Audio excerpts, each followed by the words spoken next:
మిగిలిన అన్నంతో సింపుల్గా టేస్టీగా street style pepper egg fried rice అయితే ఒకసారి ఇలా ట్రై చేయండి. టేస్ట్ అయితే సూపర్ ఉంటుంది. సో ఫస్ట్ ఓపెన్ ప్యాన్ పెట్టేసి ఒక 4 టేబుల్ స్పూన్ ఆయిల్ యాడ్ చేసేసుకొని ఒక 3 ఎగ్స్ యాడ్ చేసేసుకోండి. తర్వాత 1 table spoon red chilli powder, కొంచెం సాల్ట్ యాడ్ చేసేసుకొని ఎగ్ బుజ్జి అయితే ప్రిపేర్ చేసేసుకోవాలి. సో చూసారు కదా, ఎగ్ బుజ్జి అయితే రెడీ అయిపోయింది. ఇంకా పక్కన పెట్టేసుకొని అదే ప్యాన్లోని ఇంకో 2 టేబుల్ స్పూన్ ఆయిల్ యాడ్ చేసేసుకొని చిన్నగా చోప్ చేసి పెట్టుకున్న తెల్లవాయలు అండ్ ఒక మీడియం సైజ్ ఆనియన్ చిన్నగా చోప్ చేసి యాడ్ చేసేసుకున్నాను.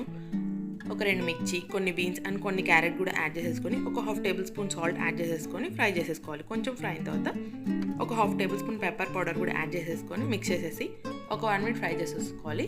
ఇప్పుడు ముందుగా తీసి పెట్టేసుకున్న రైస్ కూడా యాడ్ చేసేసుకొని ఒక 1.5 table spoon red chilli powder, కొంచెం సాల్ట్ యాడ్ చేసేసి మొత్తం అంతా మిక్స్ చేసేసుకోవడమే. ఒక 1 మినిట్ తర్వాత ముందుగా ఫ్రై చేసి పెట్టుకున్న ఎగ్ బుజ్జి అండ్ కొంచెం కొత్తిమీర అండ్ ఆనియన్ అండ్ లెమన్తో టేస్ట్ చేయండి. టేస్ట్ అయితే సూపర్ ఉంటుంది.